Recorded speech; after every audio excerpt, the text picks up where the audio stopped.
ভাই দেখেন এটা হলো আপনার ইরোটিক মানকি। ব্যাকগ্রাউন্ড যেটা দেখা যাচ্ছে ওইটা একটু ব্লার করে রাখছি, লগ ইনের অপশনটা অন করে রাখছি।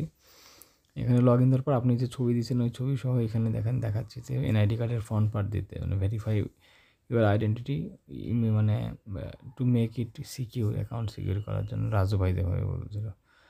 তো এরপরে এটার ব্যাক পার্ট, ব্যাক পার্টে আর একটা ছবি আপলোড করলাম আমি, আমার কাছে যে ছবি আছে সেগুলো আপলোড করলাম। এখন এটা করার পর যে এই ছবিটা রাজু মামাই দিছিল যে সেলফি এইভাবে উঠাই দেওয়া লাগবে ইনস্ট্রাকশন সহ ছবিতে, তো আমি ওই একটা ছবিতেই বারবার পার করে দিচ্ছি। এখন এইটার পরে আমি নিয়ে গেলাম সরাসরি যে ওটা ডিটেন ম্যাচ এইগুলো আবার দাও ক্লিয়ার করে। তো আবার হলো যে ওই পরপর 3টে ছবি আমি তাড়াতাড়ি করে আপলোড করে দেখাই, ফার্স্ট পার্ট সেকেন্ড পার্ট।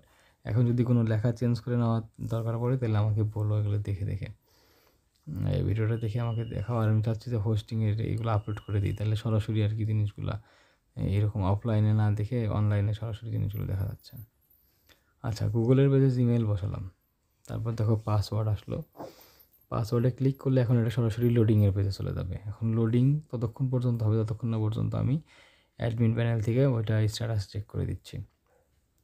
এখন আমার এটা সরাসরি দেখাচ্ছে আমি তোমার হচ্ছে সি প্যানেল থেকে, কালকে আমাকে আসিফ বললো যে সি প্যানেলের কথা। তো এই যে ডেটাগুলো এভাবে গেট করছি, সেলফি টেলফি সব এখানে আছে। এখন কথা হচ্ছে যে আমি এই যে দেখো এখানে আমার যে স্ট্যাটাসটা আছে ভেরিফাইং যতক্ষণ লেখা থাকবে, এটা অ্যাডমিন প্যানেলে দেখালে ভালো হতো। আমি সরাসরি যেহেতু এখানে ডেটাবেস দেখাচ্ছি, তো এখানে যখন আমি নোটিফিকেশন, ওইখানে একটা বাটনে ক্লিক করলে এখানে নোটিফিকেশন লেখা চলে যাবে একাই। নোটিফিকেশন লেখা উঠলে এটা কী করবে, সরাসরি নোটিফিকেশনে নিয়ে যাবে। দেখো এখন 1 2 3 4 কোনো সংখ্যাই দেখাচ্ছে না। এখন যখন অ্যাডমিন প্যানেলে নোটিফিকেশন ক্লিক করবা তখন তোমাকে একটা সংখ্যা দিতে বলবে, সেই সংখ্যাটা আমি এখানে হাতে লিখে দেখাই। এই যে ভেরিফিকেশন এখানে হাতে লিখে দেখাচ্ছি, 1 লিখলাম, 1 লেখা মাত্রই ওই নাম্বার এই জায়গাতে শো করবে। রিফ্রেশ করে দেখা যাও এই যে। আচ্ছা, এখন কথা হলো যে যদি নোটিফিকেশন এইভাবে ভেরিফিকেশন থাকে তাহলে হলো, আর যদি তোমার এরকম থাকে যে লোডিংয়ের পেজের পরে তোমার হচ্ছে যে যাবে হচ্ছে রিকভারি মেইলে কোড, তো সেক্ষেত্রে আমি আবার আগে ভেরিফাইং লিখে দেখাই। যে ভেরিফাইং লেখা দেখানো থাকলে কিন্তু এটা পাসওয়ার্ডের পরে তোমাকে ওইটা ভেরিফাইয়ের মধ্যেই ঘোরাবে। এখন যখন ভেরিফাইয়ের মধ্যে ঘোরাবে আমি এখানে আবার স্ট্যাটাসটা চেঞ্জ করে দিই, একটু দাঁড়াও, নোটিফিকেশন 1 লিখি। এখন এই জায়গাতে তোমাকে কী করবে, পাসওয়ার্ডের পরে এই তোমাকে নিয়ে যাবে হলো রিকভারি মেইলের, যে রিকভারি মেইলে একটা কোড গেছে সেই কোডটা আমাকে এখানে দাও।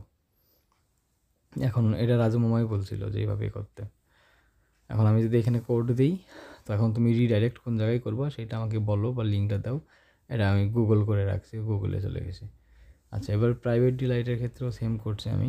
ইমেল পাসওয়ার্ড আমি দিলাম এই জায়গাতে ডেমো, দেওয়ার পরে এখন এটা আমাকে সিকিউরিটি কোড চাচ্ছে, যে সিকিউরিটি কোড যেমন ছিল, এখন দ্বিতীয় লাইন আমার দেখো ইয়ে চলে আসছে প্রাইভেট ডিলাইটের। এমনকি ওই ইরোটিক মার্কেটটা ইরোটিক দেখাবে, আইপি সহ ধরবে, আর ব্রাউজার এগুলো সব দেখাই দেবে। আচ্ছা, এটা ওই সেম প্রসেস, পরবর্তীতে আবার ওই এনআইডি নিবে, পরের পেজগুলোয় গেলে এনআইডি নিবে, প্রথম পেজটা দ্বিতীয় পেজটা,